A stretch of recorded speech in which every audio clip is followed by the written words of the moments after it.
Hi guys, welcome to today's video. Today we'll be looking at the R10 again. So this is one of the final videos on the R10 and we're talking about how it works with EF lenses and how well it works with those EF lenses. So what I've got is a few photos I've taken with the EF 100 or 400 because I thought with this sort of level of camera, if someone wants to do wildlife or something, they're more likely to go for a lens like this rather than one of the big prime lenses. So it's a bit more realistic of what kind of performance you're going to get from an EF lens. So let's have a look at those images now and then we'll go through and I'll let you know my final thoughts. So the first image here we have is of a young swan here. It's just in that stage between a cygnet and a natural full-grown swan, so it's still got some nice grey areas, especially on the beak there, but the detail here you see really nice crisp sharp image taken with that 100 to 400mm lens. So it's only 24 megapixels this R10, but as things like the R3, the R6 all show is what you can do with those megapixels, and the fact this is also crop as well gets you even slightly further into that image as well. So this is a really nice image. You could crop it a bit if you wanted to. You've got the detail left there to do that. Next image here we got a little seabird sort of sat on a perch here with the water flow there, and the detail again really nice and sharp. Eye tracking, got the eye straight on, with nice details here and on the wing, on the side here with all the different colours and the colours of the feet. You got a bit of motion from the water, really nice detail there as well, with it just running slightly over the top of the bank there, over the feet. But again, a really nice sharp image you could easily crop into and do something with if you needed to.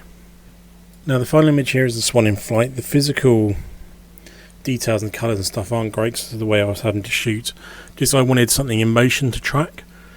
So this is the only thing that was kind of really flying around was this swan, and managed to get a photo here, but this was a really good image because I was tracking this swan from, I literally was out the corner of my eye, saw it already in flight, so turned around, the R10 picked it up instantly, and I mean instantly, so much quicker than say the R7 or even the R6 tends to pick up stuff it's already moving, and tracked it even with me zooming in and out, moving around.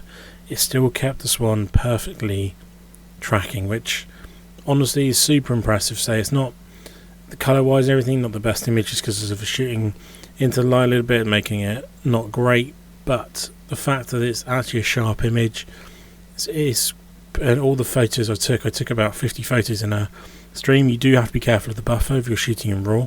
It hasn't got a massive buffer in RAW.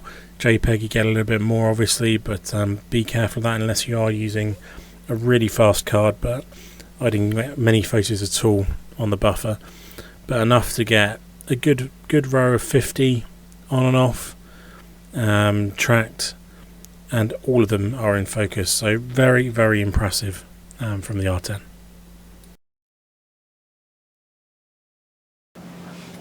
So those are some of the imagery I've got there. You've got a bit of mix of more portrait and stuff in motion, and I did mention this before in the first video when I sort of did my first overview talk of the R10, and that is that the autofocus system is surprisingly really good even on a converted lens like this.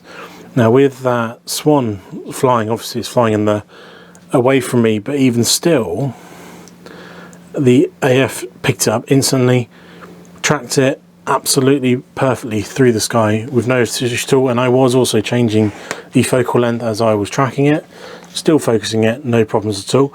It's actually one of the more impressive focusing systems I've come across in any of the Canon cameras I've used. I think, not sure why, but it just seems to work better than the autofocus system that was in the R7. I'm not sure if that's because it's got less megapixels, it's got less data to work with, but it does seem to be able to go onto and stick to the object, animal, whatever it is you're trying to focus way better than I remember on the R7.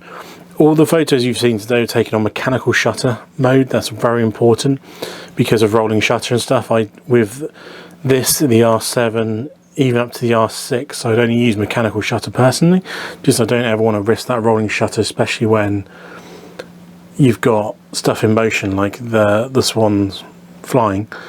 I always want to make sure I'm getting that object and everything perfect. So if you're shooting sport with this camera or animals in movement, always shoot in mechanical. Don't bother shooting a rolling shutter. You'll just get loads of motion and the photos will just be slightly ruined by that.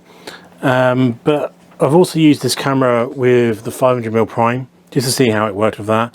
Again, absolutely fine. Focus is really nice and sticky, no problems whatsoever there. And it works really well, surprisingly well, considering at one point this was their entry-level mirrorless camera. When I bought this was the entry-level mirrorless camera. It works really, really well. I've used this obviously now for 2 years in place of where the R3 is at the moment, filming me, shooting at 4K and doing every single one of my videos, and had no problems at all. It just works really, really well. As I said in the last video as well, personally I prefer using it with this small rig cage on there, just because it makes the camera slightly bigger, because it is a very, very small camera in the hands, and it allows me to just be able to put my bigger hands, have a bit of grip.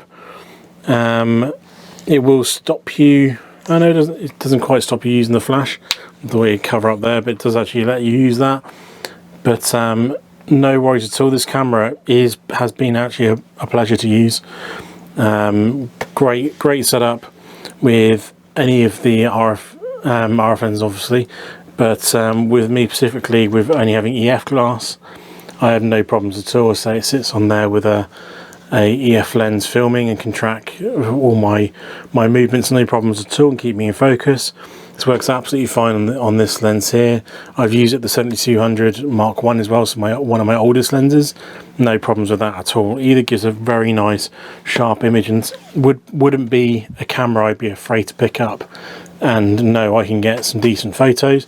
The only issue for me is it only has a very, very small tiny battery that, if you're videoing 4K, lasts about 20 minutes from my testing anyway, and you're going to run out of that battery very quickly, even taking photos as well, so you will need to buy extra batteries. But no problems at all using it with EF glass. Focuses as you expect it to, really sharp, really quick, and I'd never have a second question of picking this up and putting on any of my EF glass and knowing I can get a good photo. So I hope you enjoyed this video. Please subscribe if you enjoy the content and want to see more. Comment down below what your thoughts are. Have you got an R10?